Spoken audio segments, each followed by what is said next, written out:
Welcome back, baseball fans, to your 1971-74 World Series preview video. The Pittsburgh Pirates and the Detroit Tigers meet in the World Series. In 1971, the Pittsburgh Pirates won the World Series, so they you could see them getting there. They were kind of a preseason pick in the National League, but they stumbled in the first half of the All-Star break, then they got red hot in the second half. And the Detroit Tigers, a team that 2 years ago went to a World Series, losing to basically the 69 Mets, and now they're 2 years later coming back to play the 71 Pirates as the American League representative, a team that knocked Baltimore out of those World Series matchups. So that's basically what the carryover league has done. It's replaced Detroit at the top of the American League 2 out of the last 3 years. Pittsburgh at Detroit. Let's begin with the paths to how they got there. We'll start with that in the preview. We'll start with the Tigers. 13-8 at the break. They found themselves 3 games behind a red-hot Expo team, needing to win 6 out of the last 8 games of their matchup. They won 6 out of 7, and then the Tigers improved to 19-9. After that, they met in a best-of-5 against Toronto, a very good Toronto team. As top seeds, they beat them 3-1. Now the Tigers are 22-10, and they sit and watch to see if anybody can catch them for the number 1 seed. Nobody can, so they get a bye. In the bye round, they take on a very game White Sox team. Beat them 4-2, winning game number 6 in Comiskey Park. And the Tigers are now 14 over 500. They will then host the Baltimore Orioles in the League Championship Series, a Baltimore team that beat Oakland, who was your preseason American League World Series favorite. So Baltimore was given a slight advantage, though the Tigers were a game and a half better in the overall standings, and they really had very little difficulty in beating Baltimore, 4-2. And the big gap here was that Mickey Lolich and Joe Coleman, the top 2 pitchers on the Tigers, went 4-0, pitching 35 2/3 innings in 4 starts, beating Baltimore. And that's how the Tigers sit with a record of 30-14, rolling through their schedule. Just rolling through it. Not much opposition, really. The Pirates had a lot of opposition because they played in a very tough division with the Cincinnati Reds, your defending world champions.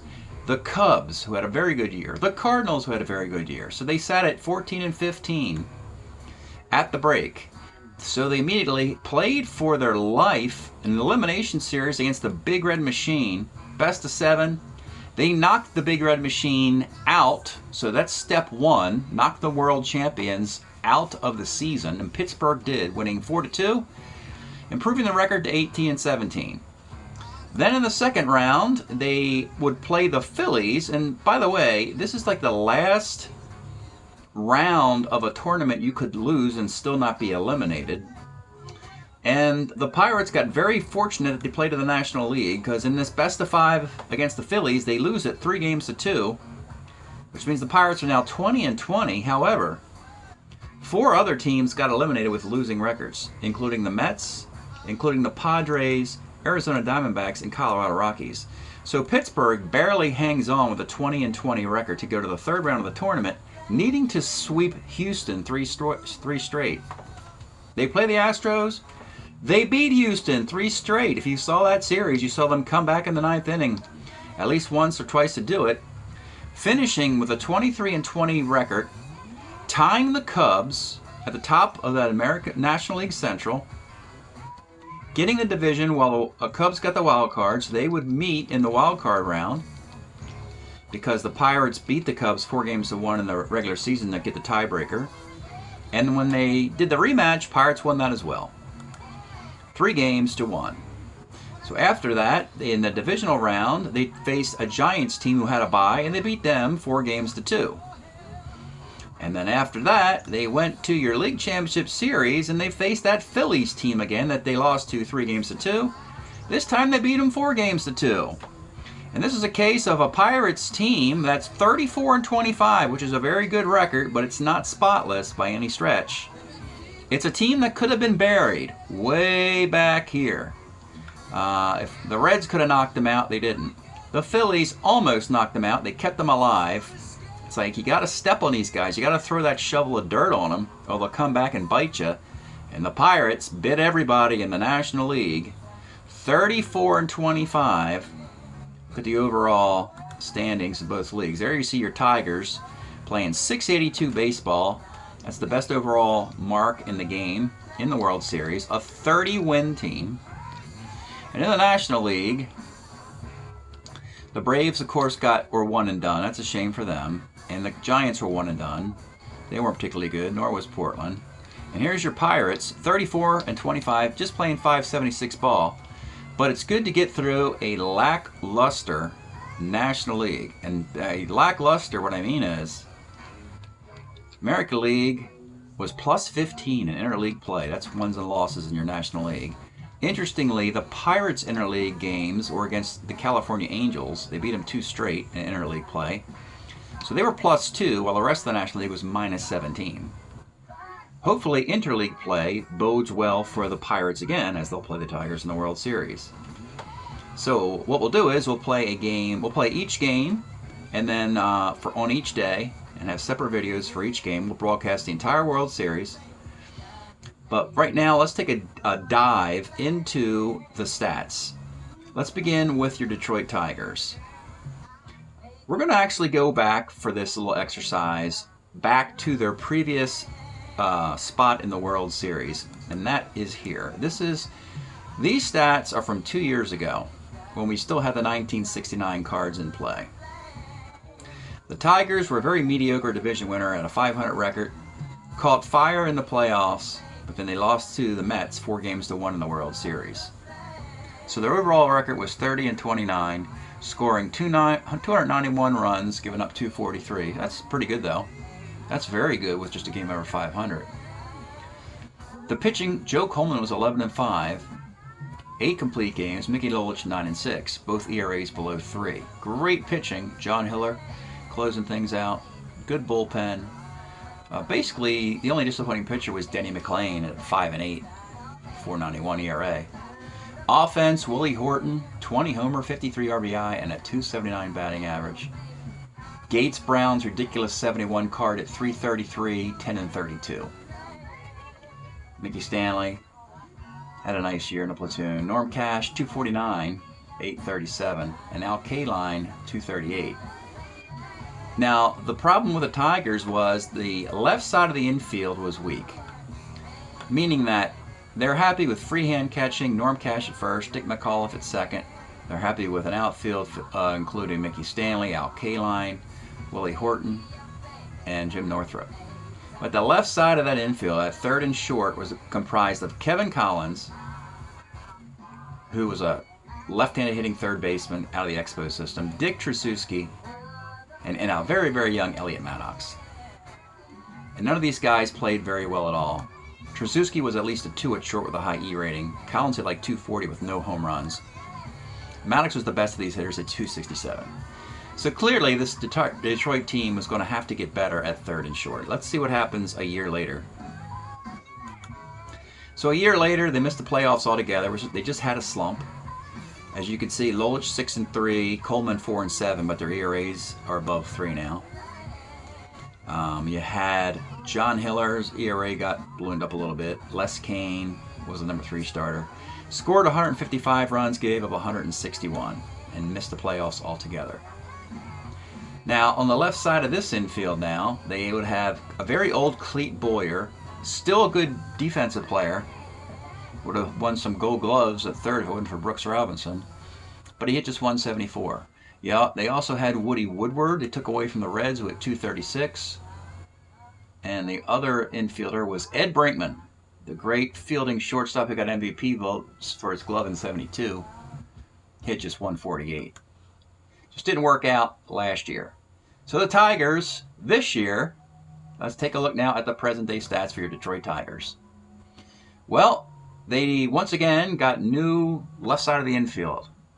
Before we do that, let's examine the pitching. You see Lolich having his best of the 3 years, 11-2, 9 complete games on a .253 ERA. Joe Coleman, 9-4, 371, a little unsightly 150 whip. You have Hiller with 8 saves, basically the three-headed monster in the bullpen. 2 lefties, Sherman and Hiller and Culver. Look at these numbers they put up this year. Culver gave up that 1 run in the league championship series against Baltimore, otherwise he wasn't scored on. As your righty setup guy. He came out of the Houston organization. Houston had no room for him. They were right-handed heavy. Of course, Hiller and then Sherman had a fantastic year. The number 3 starter, Bill Hands, found nobody wanted him. Guy won 20 games for the Cubs in '69, was let go, and the Tigers signed him in free agency. He said, hey, if the Rangers don't want you, if the Twins don't want you, if the Cubs don't want you, come to Detroit. So Bill Hands did. Really didn't pitch very well, but he's the number 3 starter. Timmerman's the 4 guy. Let's address first that left side of the infield now, in the 3rd attempt. Now they had this Tom Verizor card, who's a 3 E44 shortstop, power versus righties, walks against lefties. He's hitting 169. He's a 3 E44. He's your starting shortstop. They also, at third base, they have Billy Grabarkowitz. The Tigers had to let him go so that Ron Cey could play third base for the Dodgers. Grabarkowitz hitting 227, but he's got that high on-base percentage of 360. He's the team's best defensive third baseman and shortstop. Can only play one position at a time. He's playing third. And the other player in that is Jerry Terrell, a 250 hitting second baseman playing out of position at shortstop much of the time, but he has 6 stolen bases for a team who has no speed. Well, again, for the 3rd year in a row, not very impressive on the left side of that infield, and defensively they're not very good either at those positions. Let's go back to the stars of this team. Gates Brown's ridiculous 71 card is still playing, 310. Willie Horton went to another All-Star game. He's got 15 homer and 40 RBI. You see Mickey Stanley, splits time, mostly against left-handed pitching, is tearing it up. Norm Cash, the big walk-off homer against Baltimore in the League Championship Series, 11 homer and 37 RBI. K-line 258. Offense really not doing that as much as you would think. 254. 220 runs scored, 165 given up. Credit the great bullpen and the great starting pitching of the two-headed monster, Mickey Lolich and Joe Coleman, who were 20 and 6. And that's the story. I want to take just another quick peek at the batting average. 254. It was 251. It was 253. Tigers are the Tigers. It's not a glamorous batting average thing. They go for homers, walks, and basically they go for the same cast of characters that beat the St. Louis Cardinals in the '68 World Series. Who's still there? Mickey Stanley, Gates Brown, Willie Horton, Norm Cash, Al Kaline, Jim Northrup, Dick McAuliffe, Bill Freehan. They don't get old, folks. The Detroit Tigers are something in the water. These guys age like fine wine, and they sail this thing into the early 70s. Matter of fact, we got 74 Willie Horton. We got 73 Northrup cards in play. John Hiller, magnificent. Lolich doesn't get older. Can't believe, I looked it up, I can't believe Mickey Lolich is not in the Hall of Fame. How did that happen? I'm sure Tigers fans are ticked off about that. So now let's take a look at the Pittsburgh Pirates stats. We'll go back 2 years ago as well, because it's easy to do. Interestingly enough, the teams happen to be on the same row in the stat organization from each league. So 2 years ago, your Pirates were 17 and 20, and didn't do a whole lot here. 277 batting average. Pirates are always known for a team with a high batting average, but they don't draw a lot of walks. They have a 277 batting average, but the OBS, you'd like to have it 60 points higher. It's only 50 points higher. It's 327. 385 ERA. You're going to have the blast card of 71, but he gets knocked around. 4 and 7, 448. Bob Veal wasn't very good, 476. Justy, 0 and 3 with 7 saves, 432 ERA. Bob Moose was a capable starter, as was Bruce Keeson. Ramon Hernandez did a fabulous job in the bullpen. Look at Pop Stargell. Stargell's just had horrendous luck in Strat-O-Matic over the last years. How do you play 134 at-bats with Willie Stargell and hit 4 home runs? 179 is ridiculous. But even if he hit 200, you're still going to get home runs, you'd think, and he didn't. Just 28 for the whole club. You know, Hebner did his job, 358. Clemente, 347. That 353 hitting Stenning card did great. Matty Alous last year in Pittsburgh, he did fine, and they let him go, abandoning a leadoff hitter. Al Oliver does Al Oliver stuff, as does Sanguillen. So the batting averages were there, just not a lot of production otherwise, scoring 153 runs, giving up 152 on a very mediocre Pirate team. Then last year, let's see what the Pirates do. This is last year. Almost identical. 280 now, 385 ERA. Let's start with pitching. Justy gets his 72 card, and he's lights out with it. .99 ERA, 7 saves. Ramon Hernandez, still, this bullpen is outstanding. But then a blast, again, getting knocked around. 4-6 with a 4.24 ERA. Moose was okay. Jim Rooker, okay. They got him from Kansas City in that off season. Let's start with Stargell. Has he gotten any better? Willie Stargell. He's up to 255. He hits 12 homers now and 145 at-bats. That's reasonable, but he's still not playing up to the card. The card will hit you 295 with 48 home runs. So he's getting better. I mean, he had a better year, but he's still not producing like the card suggests you should. And look at Clemente falling off a cliff here, 247. The rookie Richie Ziska just 239 with a 324 hitting card. Stennett's still producing the batting average. Hebner's still doing, he is overachieving with a 300 card, which is amazing to think. Sanguillen doing what he did. Al Oliver, he also disappointed at 266. Bob Robertson, right in the middle there at 303, that's outstanding. But this team's just 19-19. And remember, we have the 71 and 72 cards in play even here, and they're supposed to have the best record in the National League in 71 and 72. So what happened this year, finally, to get to the World Series? Well, we'll take one more look. We'll start with the pitching, and you see that Steve Blass got better. Now, he's 8-9, but he's got 6 complete games, a 3.40 ERA, and a 1.41 WHIP. Of course, we knew he would have control issues, but this is his best year with that 71 card, a card that pitched Game 7 of that World Series in Baltimore, beating Mike Cuellar to win the World Series, did Steve Blass. Bob Moose, though, is much better. 9-4 with a 3.65 ERA. Rooker, again, held up his own.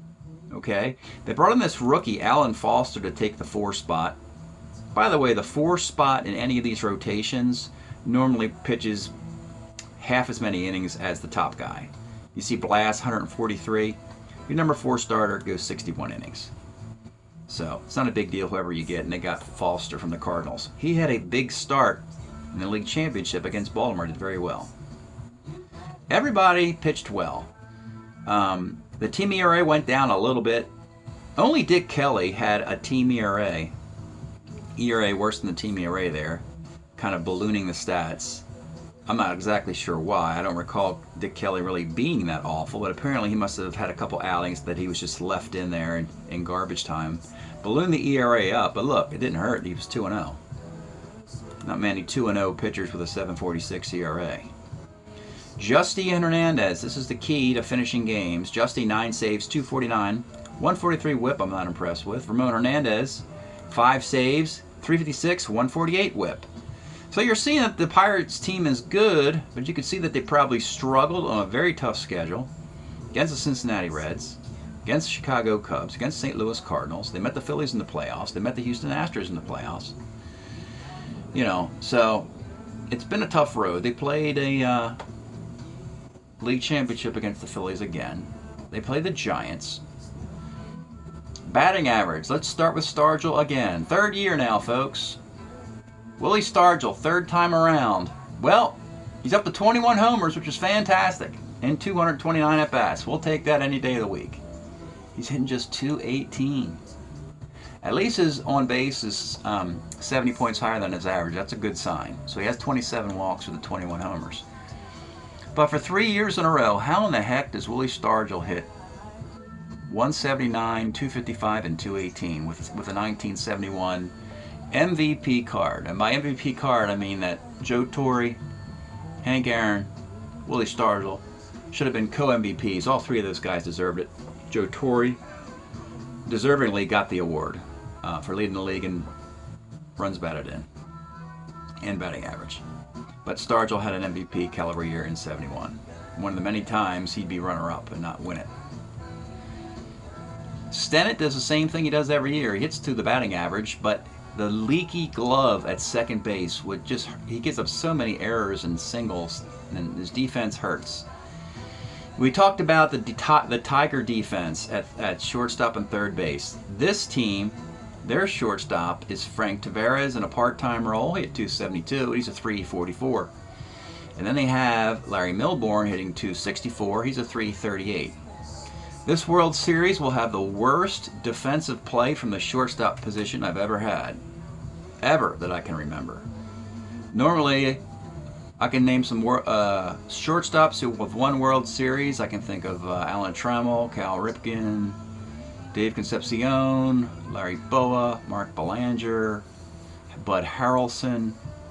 Who won last year? Oh, Dave Concepcion, did I mention him? Yeah. Yeah, but normally a 3E 34-44 shortstop will break your heart because they'll make a key defensive miscue late in the game to cost your chances. The good news for the Tigers and the Pirates, both teams have that. So it doesn't matter that much when both teams have crappy shortstop play. Continuing with the offense, they brought in Dave Parker, an embarrassment of riches. Now, Clemente, because of his tragedy, and Parker would have never played together. But we have a 4-year carryover league, so Roberto gets to carry over beyond his tragedy, and Dave Parker arrives. There's no room at the inn here, folks. There's too many. They are hideously incredible hitters.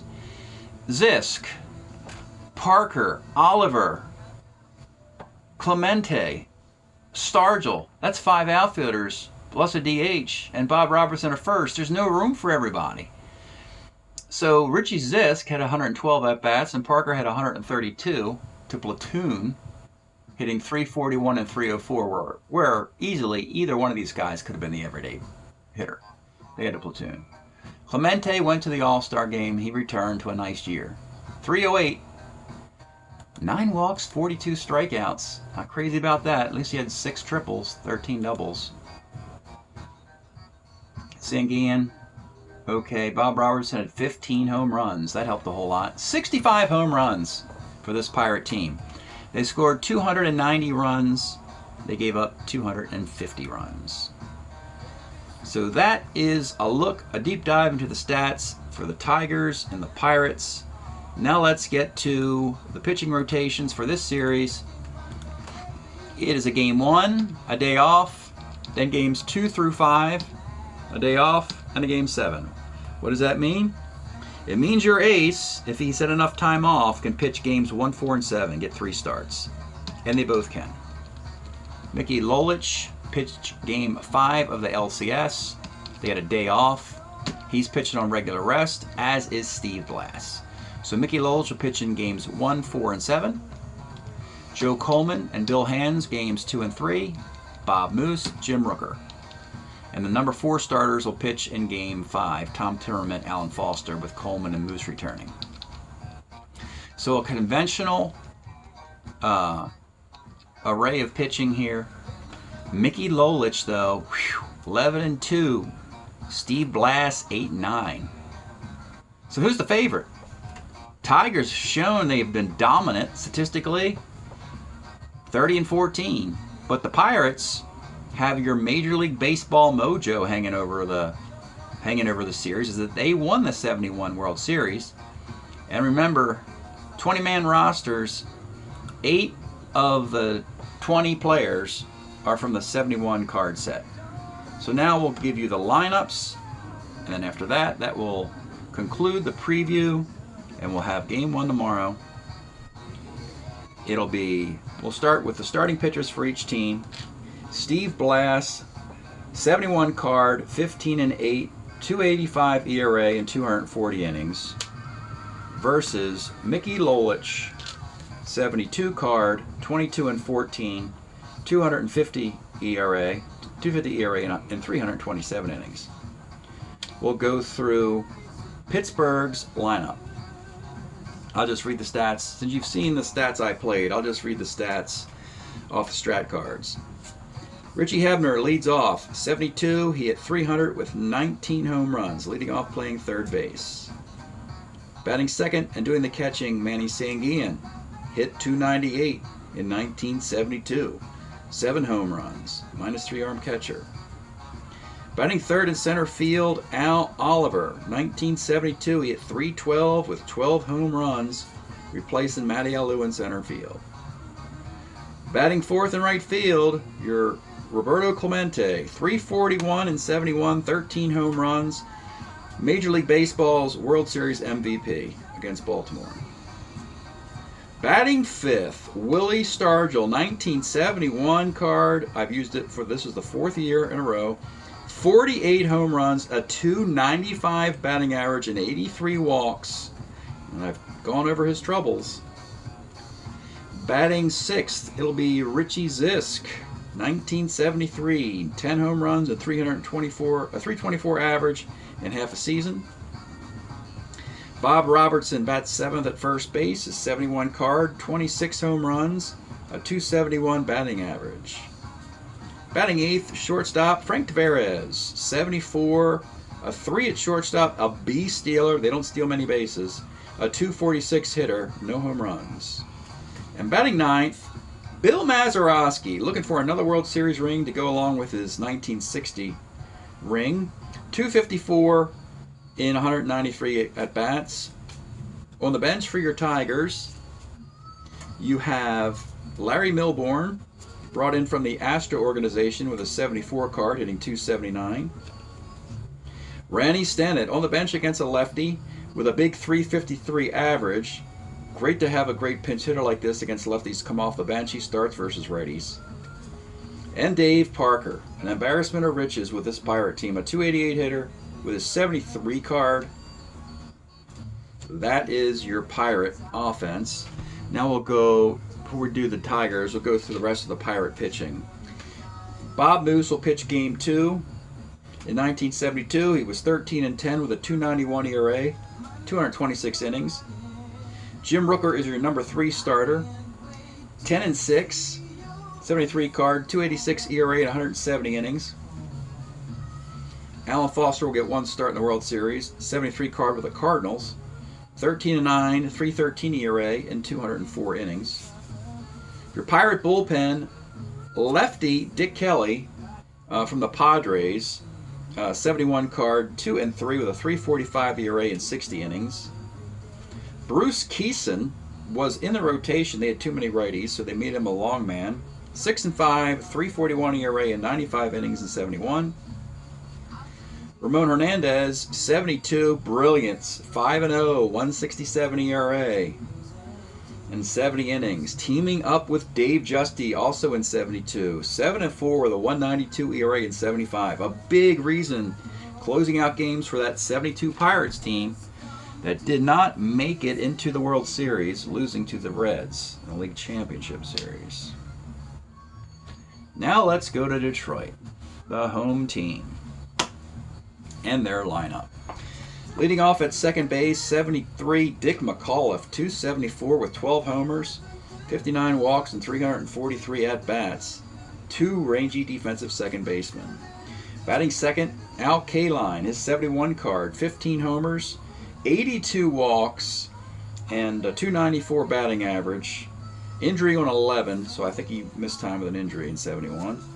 Batting third, the dangerous Gates Brown with this hideous card of 71, 11 home runs and 195 at-bats, and hit .338, the 4th and final year with this card, trying to get a World Series ring. Norm Cash bats cleanup, 71. Won the League Championship Series with a walk-off homer against Baltimore. 32 homers, a .283 batting average, and 59 walks for Norm Cash. Batting fifth, 74, Willie Horton. Again, a short season, 233 at-bats, 15 homers, and a .298 average. Crushes lefties, still good against righties, went to the All-Star game. Jim Northrup will bat sixth. He can play center and left. 307 and 73 with 12 home runs. His highest batting average from 68 on happens in 73. Now the shortstop, Tom Verizor, the third shortstop in the third year for this team. He was a Tiger in 74 and 55 at-bats. Has power versus righties, has walks versus lefties, and yeah, not much more than that.